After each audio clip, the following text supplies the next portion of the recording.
দুইজন বড়ধর আপু কলেজের ক্যাম্পাসের উপর প্রান্তে দাঁড়িয়ে আমাকে ডাকতে।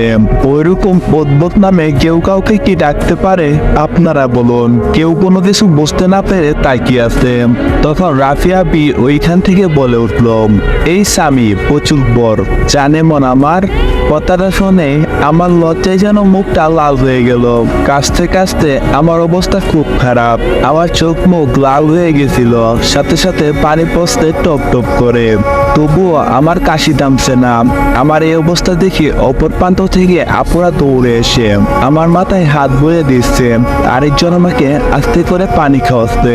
দুজনের এমন কাণ্ড দেখে আমার বন্ধুরা হা হয়ে তাকিয়ে আছে। এই গুন্ডি মেয়েরা এমন শান্ত হয়ে গেল কি করে? আমার সেবা করছে, এটা যেন কেউ বিশ্বাসই করতে পারছে না। তারপর থেকে শুরু হলো আপদের টর্চার। কোনো মেয়ের দিকে তাকানো যাবে না। আর যদি ভুল করে কোনো মেয়ের দিকে তাকিয়ে ফেলি, তাহলে সেই মেয়েটাকে পরের দিন কলেজে দেখা যায় না। কোনো মেয়ের সাথে কথা বললে পরের দিন পাওয়া যায় হাসপাতালে। তাই কোনো মেয়ের সাথে বইয়ে কথা বলতাম না, কারণ ভাই সবারই তো মরার বই আছে, তাই না? আমার একটু বেশি। আমাকে দেখে মেয়েরা কম হলেও 10 হাত দূরে থাকে। একদিন কলেজে একটা মেয়ে আসে, দেখতে বেশ সুন্দরী, তবে আপুদের মতো সুন্দরী না, তবে কমও না কোনো দিক থেকে। মেয়েটি হলো আমাদের কলেজের প্রিন্সিপালের মেয়ে। এই মেয়ে নাকি ভীষণ রাগী, স্বয়ং প্রিন্সিপাল স্যারও নাকি তার মেয়েকে ভয় পায়। বলা ভালো, এই কলেজের প্রতিষ্ঠাতাদের মধ্যে আমার আব্বু ও মামার সাথে প্রিন্সিপাল স্যারেরও ভাগ আছে, তবে প্রিন্সিপাল স্যারের বেশি না, মাত্র 20% মতো। আমি সেই কলেজে এসে বন্ধুদের সাথে বসতেই অনেক বলে ওঠে, মামা আজকে কলেজে একটা সুন্দরী মেয়ে এসেছে। কিরে স্বামী গোতোষ কেন? আগে শুনতো পুরো কথা। পিছন থেকে মেয়েটা বলে ওঠে, খুব সুন্দর তাই না?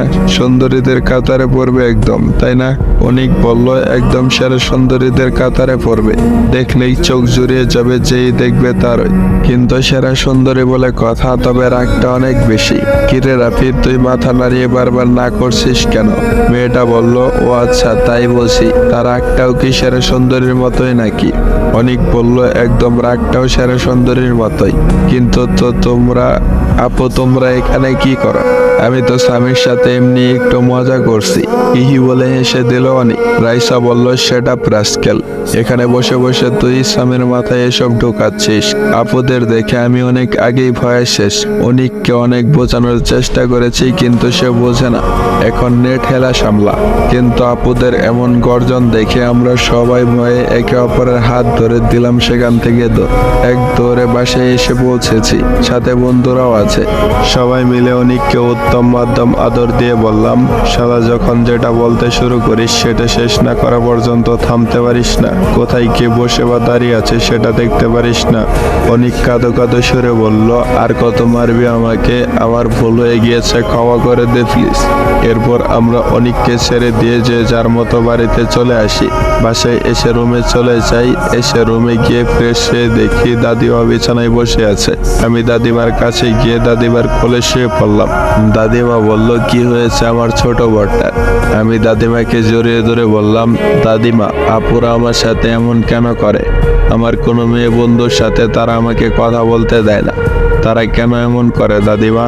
দাদিমা কিছুক্ষণ চুপ থেকে বলে, দেখো তুমি এখনো অনেক ছোট, তাই তারা চায় না কোনো ভুল পথে চলে যাও তুমি, আর সেই জন্য তোমাকে মেয়েদের সাথে মিশতে দিচ্ছে না, বুঝলে?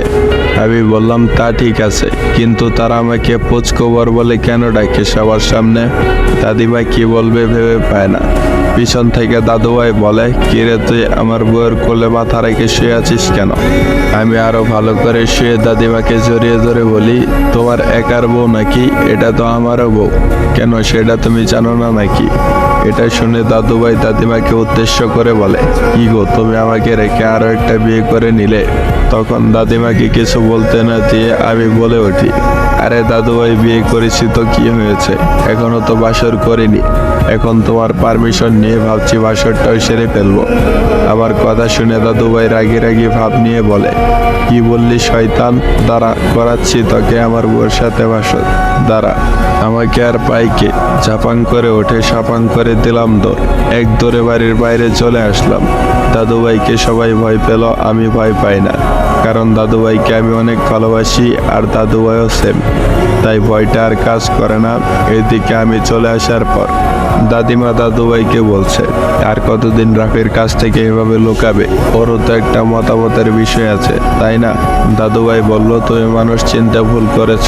স্বামী একদম তোমার মতোই হয়েছে, বড়রা যা বলবে সেটাই করবে সে। দাদিমা বলল, আমি জানি স্বামীর মন পানির মতোই স্বচ্ছ, ওর পবিত্র মনে কোনো কাদা নেই, কিন্তু ওর সেই মনে যদি কখনো কাউকে জায়গা দিয়ে ফেলে, তখন তো রাইসা আর রাফিয়াকে মেনে নিতে পারবে না। স্বামী ধুকে ধুকে বেঁচে থেকেও দিনের পর দিন মরবে। পেছন থেকে রাইসা বলে উঠল, আমরা দুই বোন থাকতে এমন কখনোই হতে দিব না দাদিমা, এইটুকু বিশ্বাস আমাদের উপর রাখতে পারো।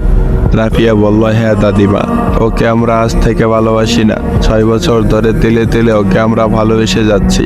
দাদিমা বলল, আমি জানি তোদের ভালোবাসা খাঁটি, কিন্তু মঞ্চে মানে না কোনো বারণ। স্বামীকে দেখে রেখো, কারণ এখন স্বামীর উঠতি বয়স, প্রেম ভালোবাসা করতে তো চাইবেই, তাই সাবধানে থেকো। দাদুভাই বলল, হ্যাঁ, স্বামীকে এখনই কিছু বলো না তোমরা, কারণ আমি চাই না স্বামী এখন কোনো সিন ক্রিয়েট করুক। রাইসা বলল, ঠিক আছে দাদুভাই, আমরা কিছু বলবো না।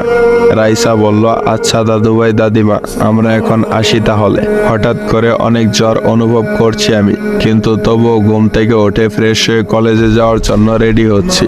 প্রথম ইয়ারের ফাইনাল পরীক্ষার আর মাত্র 2 মাস বাকি আছে।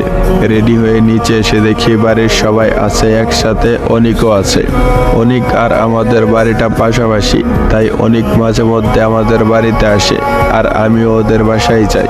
নিচে এসে খেতে বসি সবার সাথে, কিন্তু খাবার মুখে দিতেই পেটের ভিতর কেমন যেন মোচড় দিয়ে সবকিছু বেরিয়ে আসতে চাইছে, তাই মুখ চেপে বেসিংয়ে এসে সবকিছু বের করে দিলাম। পেটে কিছু নেই বলে তেমন কিছু বের হয়নি। আপুরা আমার এমন অবস্থা দেখে দৌড়ে আমার কাছে চলে আসে। দুজনের হাতেই পানির গ্লাস। আমি তা দেখে ওখানেই ওদেরকে রেখে চলে এলাম খাবার টেবিলে, কারণ আমি মুখ পরিষ্কার করে নিয়েছি। খাবার টেবিলে বসতেই অনিক বলে উঠল, কিরে তুই আবার কার সাথে আকাম কোকাম করে ধরা খাইলি? আজকের প্রথম পর্ব এখানে এন্ড করা হলো। তো গল্পটা তোমাদের কাছে কেমন লাগতেছে অবশ্যই কমেন্ট বক্সে জানিয়ে যাবা। আর নেক্সট পর্ব পাওয়ার জন্য অবশ্যই চ্যানেলটা সাবস্ক্রাইব করে বেল আইকন নোটিফিকেশনটা অন করে রাখবা। আর যদি আগের গল্প দেওয়ার কথা বলা হয়, তাহলে এই গল্প এন্ড করে তার পরবর্তীতে ওই গল্প দেওয়ার চেষ্টা করব।